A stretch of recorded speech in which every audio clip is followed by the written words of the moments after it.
Bonjour à tous, j'espère que vous allez bien. On se retrouve aujourd'hui pour une vidéo un petit peu particulière puisque j'ai décidé de vous faire une vidéo s'il ne devait en rester qu'un. En fait, je me suis amusée à réfléchir un petit peu si je devais me séparer de tout mon matériel et de tous mes livres et que je ne pouvais garder qu'un seul article en fait de chaque gamme. Qu'est-ce que je choisirais en fait? Donc voilà, je me suis dit que ce serait rigolo d'en faire une petite vidéo. Donc, on va commencer avec le matériel.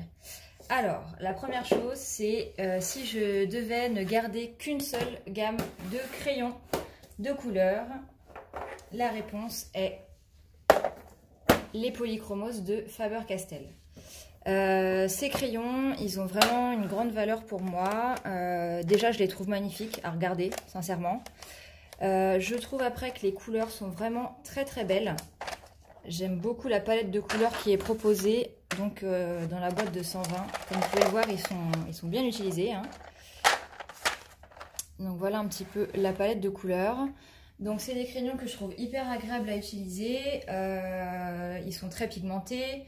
La gamme de couleurs est très belle. Ils sont d'une super qualité. Ils se superposent très bien. La mine est assez dure et moi j'aime bien ça parce que j'ai tendance à appuyer un petit peu sur mes crayons. Et je les avais délaissés un petit peu à une période quand j'ai acheté les Prismacolor.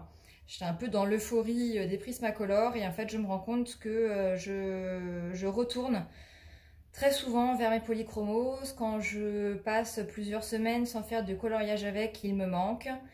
Et puis ils ont quand même une valeur sentimentale particulière parce que c'est la première gamme de crayons artistes complète que je me suis acheté. Voilà, quand j'ai commencé le coloriage, je faisais avec des crayons un peu bas de gamme, moyenne gamme, on va dire. Et la première fois que j'ai voulu vraiment investir dans des crayons artistes, j'ai investi directement dans la boîte de 120 Polychromos. Et voilà, c'est un achat que je ne regrette absolument pas, vous l'aurez compris. J'adore ces crayons et si je ne devais garder qu'une seule gamme de crayons, sans hésitation, ça serait celle-ci. Donc voilà pour mes petits bébés. Vraiment, je les adore. Je trouve que les couleurs sont superbes. Et on peut vraiment faire de tout. Des portraits, la nature, enfin voilà. Donc, les Polychromos pour les crayons. Ensuite, si je devais ne garder qu'une seule gamme de feutres. Alors les feutres, c'est pas ce que j'utilise le plus souvent. Mais 99,9% de mes mystères, je les fais au feutre et j'utilise aussi mes feutres parfois sur d'autres coloriages, des mandalas, mais pas que. J'ai déjà fait des coloriages dans les Johanna Basford avec des feutres. Je trouve que c'est des livres qui s'y prêtent très bien. Donc j'ai pas mal de gammes de feutres, mais si je devais garder une seule gamme, ça a été un peu plus compliqué pour moi de choisir. Mais j'ai quand même décidé de garder les Faber-Castell, les Pitt Artist Pen. Donc j'ai la boîte complète, là il y en a qui sont retournés parce que je les utilise, donc comme ça je ne perds pas les couleurs. J'ai déjà plusieurs fois racheté certaines couleurs qui étaient usées, en particulier les couleurs peau. C'est des feutres que j'aime beaucoup, c'est des feutres qui sont à base d'encre, les couleurs sont très jolies.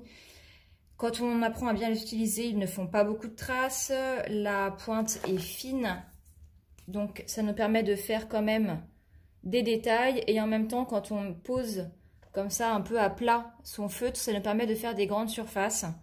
Ils se mélangent bien entre eux, enfin voilà, vraiment c'est des crayons de très bonne qualité. Vous aurez compris, j'aime beaucoup la marque Faber-Castell. Donc j'ai un peu hésité parce que c'est vrai qu'il y a des feutres qui sont beaucoup moins chers et qui sont très bien aussi, mais je trouve qu'on peut faire moins de choses avec, comme par exemple les Super Tips de Crayola. Donc voilà, si je devais ne garder qu'une seule gamme de feutres, ça serait cela. Ensuite, je me suis dit, si je devais ne garder qu'un seul matériel pour faire des fonds dans mes coloriages, alors moi je ne suis pas la spécialiste des fonds, loin de là, il faut vraiment que je m'améliore. Clairement pour les fonds, j'utilise un peu de pastel à l'huile, un peu d'aquarelle, mes Neocolor 2, j'arrive pas trop à les utiliser.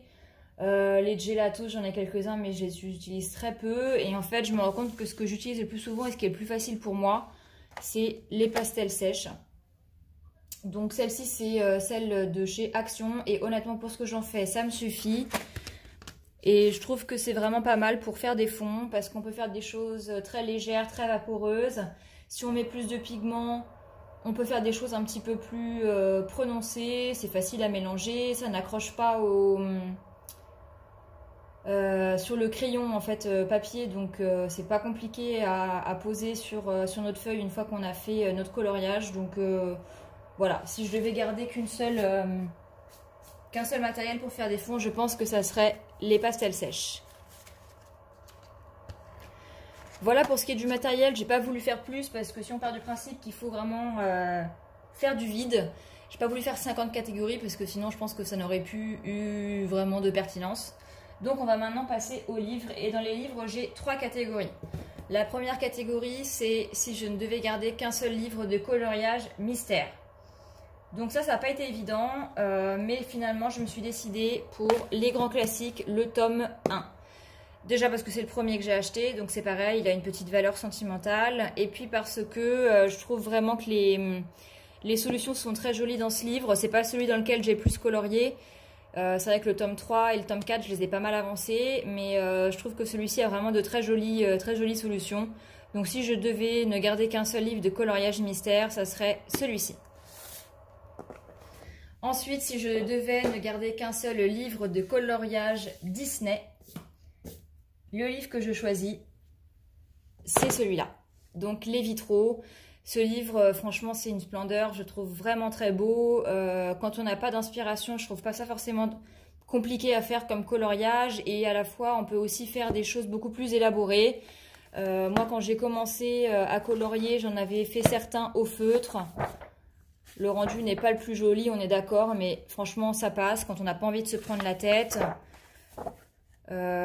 Voilà, ça c'était du crayon. Là j'en ai fait au crayon. Enfin voilà, le papier est de bonne qualité. C'est des grandes pages. Il y a pas mal de Disney différents. Là j'avais utilisé de l'aquarelle. Enfin voilà, on peut utiliser vraiment pas mal de choses dans ce livre. Je le trouve vraiment très beau. Et voilà, si je devais garder qu'un seul livre Disney, ça serait pas un bloc, ça serait pas un carré. Vraiment, ça serait celui-ci parce que c'est celui qui propose le plus de variété, je trouve. Et voilà, bah, je le trouve très très beau. J'aime beaucoup ce livre. Donc voilà pour le livre Disney. Et enfin, la dernière catégorie, et je ne vais pas vous mentir, la catégorie la plus dure pour moi a été si je ne devais garder qu'un seul livre de coloriage hors Disney. Donc si vous me suivez depuis un mois, vous savez que j'ai quand même une collection conséquente de livres. J'ai des périodes où je vais vouloir colorier beaucoup de portraits comme en ce moment, d'autres périodes où je vais être plus dans les livres au style Johanna Basford ou Maria Troll, à colorier beaucoup de fleurs, beaucoup de feuilles. Donc ça a été très compliqué pour moi de choisir, et en fait je me suis demandé déjà quel est le livre dans lequel tu as le plus colorié, quel est le livre qui te fait le plus envie. Quel est le livre, quand tu n'as pas d'inspiration, qui te permet quand même de faire des choses pas trop difficiles et quand même sympas. Et le choix a été fait. J'ai choisi le Romantic Country. J'ai choisi le deuxième livre parce que c'est celui dans lequel j'ai le plus colorié. Et je trouve que c'est vraiment un livre qui est très beau. Le format est très bien, je trouve. Il est ni trop grand, ni trop petit. Le papier est de bonne qualité, on peut faire de l'aquarelle dedans, on peut faire du feutre, on peut faire du crayon.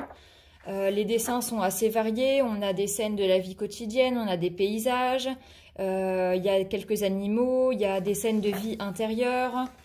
Voilà, c'est vraiment un livre que je trouve très très beau. Enfin voilà, c'est vraiment un univers assez varié en fait, et c'est ça qui me plaît beaucoup dans ces livres-là. Voilà, il y a des doubles pages, il y a des pages simples. Il y a des dessins qui sont très détaillés, voilà, comme ceux-là. D'autres qui le sont beaucoup moins. Donc voilà, je trouve qu'on peut vraiment faire beaucoup de choses dans ces livres. Et c'est vrai que j'ai eu une période où je coloriais beaucoup dedans, en ce moment un peu moins. Mais je sais que c'est des livres dont je ne pourrai jamais me séparer et dont je ne me lasse pas. Donc voilà, le choix a été fait. Je me suis dit, si je ne devais garder qu'un seul livre de coloriage, et ça serait vraiment, vraiment pas sympa de me demander de faire ça. Mais si je devais en garder qu'un, ça serait le Romantic Country. Et a priori, ça serait le tome 2. Donc bah voilà pour cette vidéo. Je vous ai montré ma sélection si un jour je devais drastiquement réduire ma collection de matériel et de livres de coloriage. J'espère que vous avez trouvé cette vidéo sympa. Moi, j'ai trouvé que c'était voilà, assez marrant à faire. N'hésitez pas à me dire, vous, en commentaire, quels sont les produits que vous garderiez dans ces gammes-là. Celles qui ont une chaîne YouTube, n'hésitez pas à reprendre cette vidéo si vous le voulez. Je trouve ça très sympa. Et puis, moi, je vous retrouve très bientôt pour une prochaine vidéo. Ciao!